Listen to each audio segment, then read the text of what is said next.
Hey everybody, and welcome to a bonus adventure with Andy. Remember this?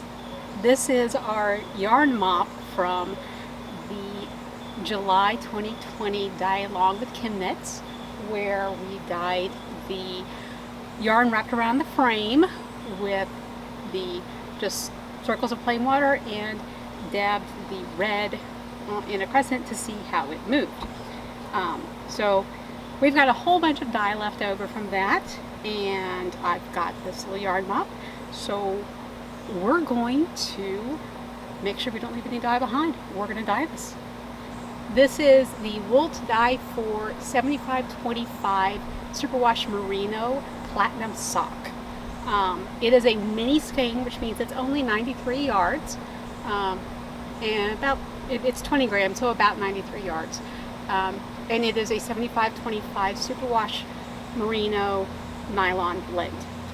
And what I'm going to do is I want to have some resist in here, so we try to have some white spots to match along with that picture, to go with our red and our black from our leftover dye and our brown. So what I'm going to do is I'm going to wind this more tightly than it was when it came to me in the package, to have some places where that color doesn't get all the way through. And this is really hard to do with sweaty hands. It is, what's the current temperature right now, Chad? 86 with a real feel of 96. That's right. It's only 86? Yeah. It went down. No, it's 82 before, wasn't it? Was it? Whatever it is heckin' hot, and I am sweating. And you may notice my outfit changed from when we were dyeing at least the first part of the dye along yarn, because I was drenched in sweat and I had to change clothes. So this is pretty good, like this.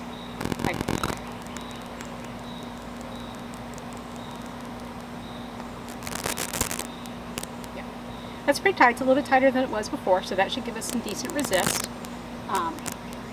We are going to take the leftover black xanthan gum mixture that we mixed up, and we're just going to smear that all over this, and then we're going to dunk this whole thing in the leftover red dye, and we're going to leave it out here to solar dye.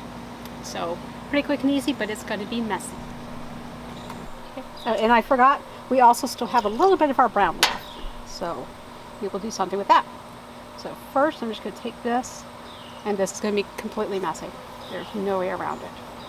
And I just want to sort of dunk this all over in here.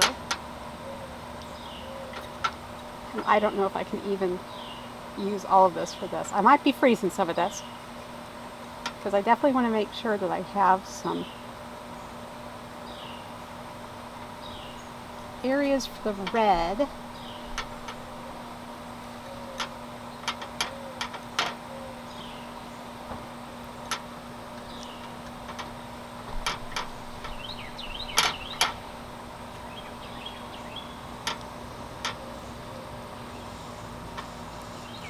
Okay, Chad, can I get you to open up the brown for me real quick? Okay. Yes, Chad is out here assisting me today.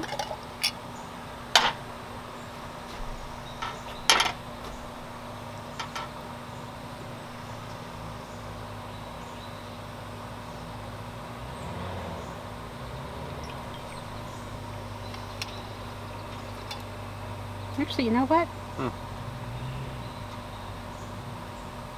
What do you know? I'm debating whether I should let this sit in the brown for a couple of hours and then retwist it so we have different sections. Yeah. And then transfer it over to the red. What do you think? Go for it. Sure. Okay, cool. There's your lid. I think the flies are getting interested in the xanthan gum. Okay. My hand is covered in the xanthan gum. All right, so this is just going to stay out here in the sun, and it's going to dye for a while in the heat. And I'm going to go inside and I'm going to clean up. I'm going to put the rest of the xanthan gum mixture in those paw print molds that I used for the watercolor paw prints yarn dyeing, so that I can freeze that and use it for something later on. So, all right, we're gonna let this sit, and we will see you. Well, what? Let's see that hand. So you haven't seen it yet? There, up there you go. Yeah, I should be wearing my apron, but I'm not. So Your apron will not protect your hands. well, I can wipe my hands off on the apron. True, very true. That's right. So okay, I'm gonna go and get that mold and put this in there, and then go clean up and have some lunch. And I will see you guys back here in a couple of hours, and we can take that out, retwist it, and transfer it over to our red. Okay, so our yarn has been in our mason jar out here in the sun for a couple of hours. So now I'm going to get really messy. Let's take it out of here. Oh, this is so hot. It is actually hot to the touch, and oh, it's so slimy. But look, it's kind of pretty. You know, except for the whole sliminess.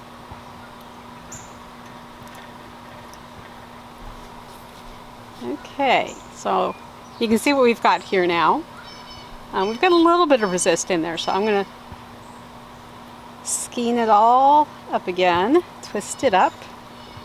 It's such a good thing this is just food coloring and xanthan cup, because it's going everywhere.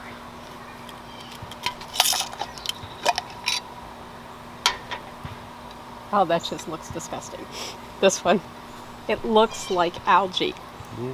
Did you scoop that out of the frog pond? Nope. No. No, don't pour it out. No, Oh, okay. I thought you were getting ready to pour it out. I'm like, don't do that.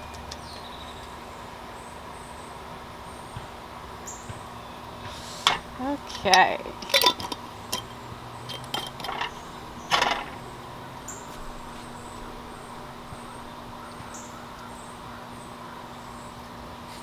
What?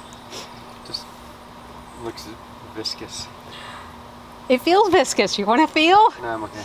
Yeah. All right, and now I'm just going to put the whole thing in here. And put the lid on. And I'm going to set it on top of the black mat that's covering our other yarn over here, so that we make sure it gets really hot. And we're going to let it just sit out here the rest of the day until it starts to cool off. And then I will take it inside and add some vinegar. Should I add some vinegar now? I should probably add some vinegar now. Can I get you, because my hands are all slimy, can I get you to open that up for me and just dump that in there? Just that water mixture? Yeah. That's just water and vinegar. It's what's left over from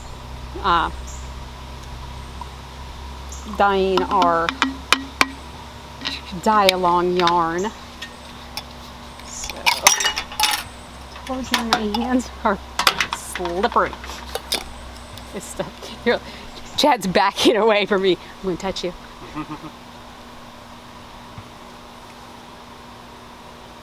Okay, so it's got some vinegar in there. I don't know if it's going to be enough to actually set it, but we're just going to let this sit out here for the rest of the day, and then I will take it inside and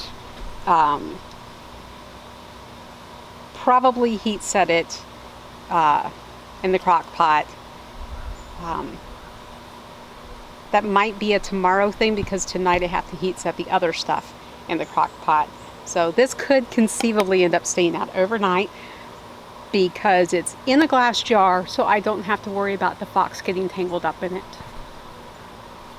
We have a fox who comes and visits our yard, although we know that she normally is in the front yard, although she could be in the backyard too. But we got video of her coming to the front yard, and we have a possum that comes to the backyard and gets the apple cores and the persimmons by the frog pond. We have a raccoon who comes by sometimes. So that's why I don't leave yarn out overnight, because I don't want them to get tangled up in it and get hurt.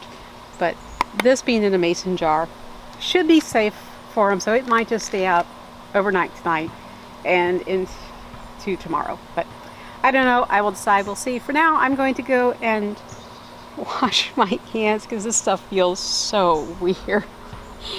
So we will talk to you guys later. Are you ready to see our finished yarn? Check this out. How cool does that look? Oh my God, that is just awesome. Look at all those different colors and the way everything broke and spread. And look, we even got some actual just bright red in there too. We've got a little bit of white. I'm guessing I didn't twist it quite tight enough to have enough resist to have a lot of white in there. But we got some, we got a little bit here and here, you know, every once in a while. This is not it. This is cotton, gray cotton yarn that I'm using to tie the two ends together because it didn't quite reach. But yeah, oh, I love this. I've got some purple, some green, and some blue, some brown. These colors, they just mix together in such a really cool, interesting way. I love this. It's completely different from our other skein, from our Relativity of Time skein, which, if you remember, was just plain, you know, white with a few little blotches of brown and red and pink and black and a slight bit of breaking. This looks completely different, but it's using the exact same dyes. I mean, literally all the dyes I used in this were just the ones that were left over from dyeing the Relativity of Time skein. So it just goes to show that how the different method that you use, how you mix, not mix the dyes up, but how you combine the dyes on the skein, which method of dyeing you use, that all can change it completely in what you end up with your yarn. So I love this.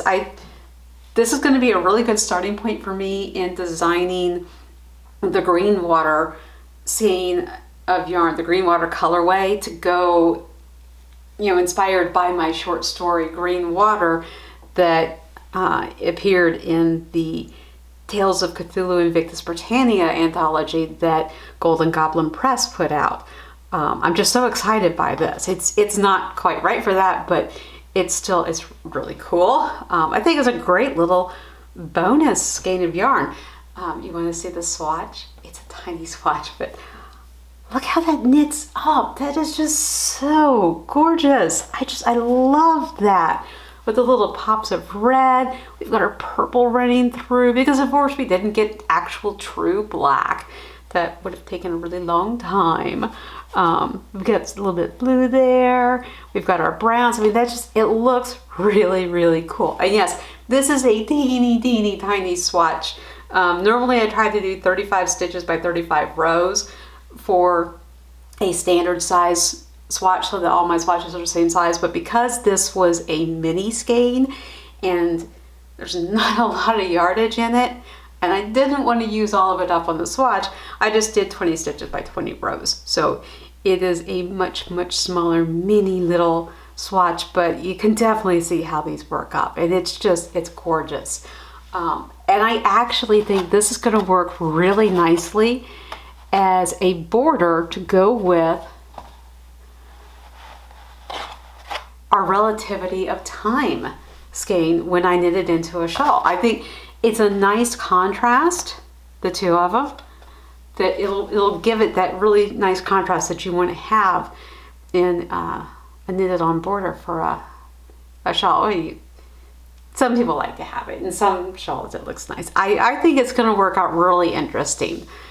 Still have to design a shawl and knit it up, but I think they're going to work out really cool together. So yeah, I really like how this turned out. And obviously this swatch from the Relativity of Time is not going to really give us a good representation of that yarn because it has none of the red in it, but you can see how